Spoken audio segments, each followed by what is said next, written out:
Hello, everybody, and welcome to Simon Scott Assembly Hall. Alongside Trevor Andershock, I'm Jeff Rabjohns from Peegs.com, Indiana. Now 5-0 after a 73-53 win over Lindenwood. The Hoosiers got a good offensive game from Tucker DeVries. Got some really nice energy and rebounding from Sam Alexis. They did have some issues on the boards. I guess, Trevor, to start with, what were the things that kind of stood out to you the most from how they played tonight? Well, I think you have to look at the defensive rebounding again. Big time struggles in the first half. Give up 14 offensive rebounds to a Lindenwood team who has some size and athleticism for a low major team. This is not even really a mid major team. This is a low major team, and you give up 14 rebounds to them. I think that's something that really pops up and something that at least gave IU fits early on. And then in the second half, Tucker DeVries stepping up, hitting those threes. I think he had 13 straight points for IU at one point, 25 in the game. I think that was a real bright spot. And Sam Alexis, once again, off the IU bench, gives him energy, rebounding, defense, and finishing at the rim. I thought he was really a bright spot for the majority of the game until Tucker DeVries kind of stepped up there and opened it up for IU. Yeah, definitely.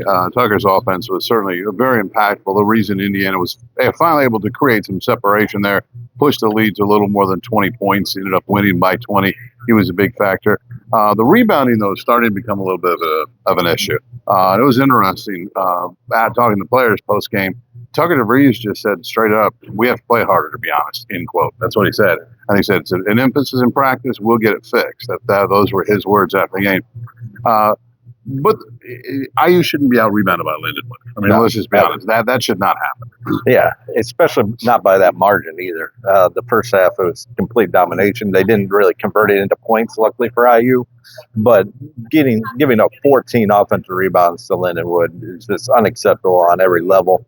And Darren DeVries said in the press conference that he was kind of surprised about their flatness because he had thought they had corrected some issues in practice, had practiced well, and expected kind of a different performance tonight, but you get the same thing that we've seen a few times so far this season. Yeah, and I think we all understand it's a 6 p.m. tip, weekday. For a lot of the students, Thanksgiving break has started. That's why you didn't see a ton of students. The students who don't have Friday classes, they're already on their way home, maybe already at home. So there wasn't a ton of energy, but the players still have to bring their own energy. And I did think Sam Alexis really did that. I think through 5 games, as far as the players who are, maybe showing a little more than expected or kind of showing some things where you look at it and go, that could be helpful moving forward, Sam Alexis is on the list. Yeah, we'll see if that translates to the high major competition. But he has been playing great off the bench and providing that boost that IU has needed multiple times this year. And I think that's something that says a lot about him. He's a veteran. He's been through a bunch. He won a national title with Florida last year. He's seen it all, and he knows what to do coming off the bench. And I think a lot of the IU players can learn from his example so far this season. Yeah, I thought it was a good question you asked post-game, just sort of how he approaches it, what he tries to bring. I thought it was a good question you asked, and Sam gave a good answer. You can see that on Peegs.com on the player interviews. On the other side of the ledger, Lamar Wilkerson struggling again. Didn't hit a 3 last game, went 1 for 7 from 3 in this game. Certainly they need to get him going. Yeah, and I thought he took 10 shots in the first half, but I didn't think he was that aggressive even while taking 10 shots. I would have liked to see him, really hunt shots, really be looking for it when he comes off screens from 3. And then if they take that away, look to get to the bucket more, look to get to the foul line and kind of get some rhythm that way. He has not been able to do that so far in the regular season. Get to the foul line, create some offensive shooting rhythm through that instead of just taking 3 after 3 and see him not go down.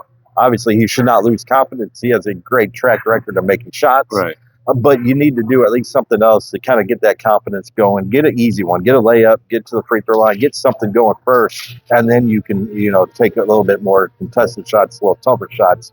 But I don't think there's anything to worry about Wilkerson long term. No. But 2 games in a row is not good to see. Right. It was interesting that when Coach Darren DeVries was asked about it, he said, what was he, 4 for 17? Okay, and 11 for 17 is coming. So he's the kind of coach who wants to continue to instill his players with confidence. It's a team built to take threes, built to make threes, and they're going to keep taking them, which that's a positive moving forward. That's what this team needs to do to give itself an opportunity to maximize what they can do with the roster this year.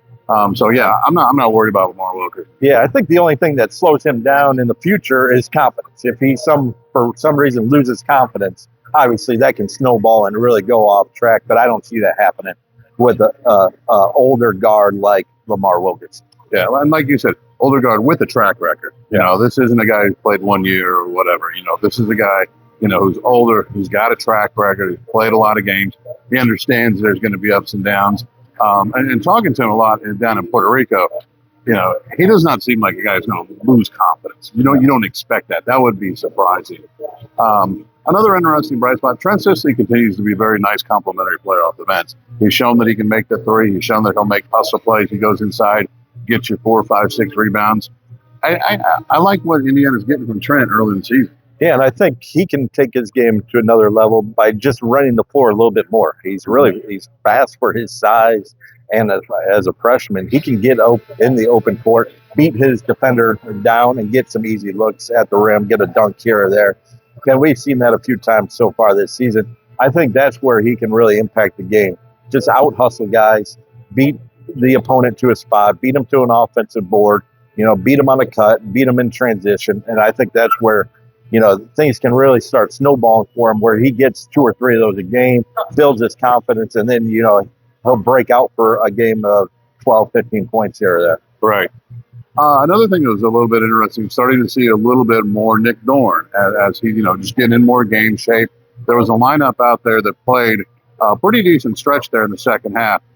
Tatum Connerway, Lamar Wilkerson, Nick Dorn, Tucker DeVries, and Sam Alexis, I think is what it was. And they actually kept them on there through a TV timeout. So clearly there was some intentionality to that.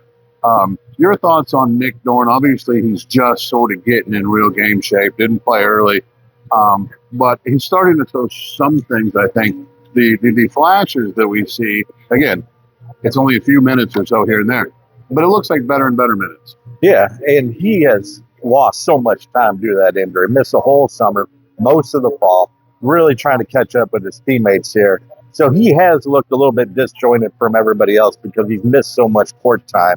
I'm interested to see exactly how he looks once he's caught up to speed, once he has his full conditioning, and, you know, gets into that flow of the offense. Darren DeVries also talked just about the overall flow of the offense not looking that well because of what the defense is doing to him, switching it up on him and taking away a few of their actions. So, one, I'm interested to see how Nick Dorn kind of progresses.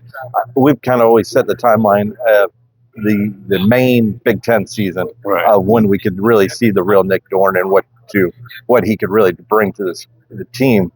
But also just the flow of the offense without him.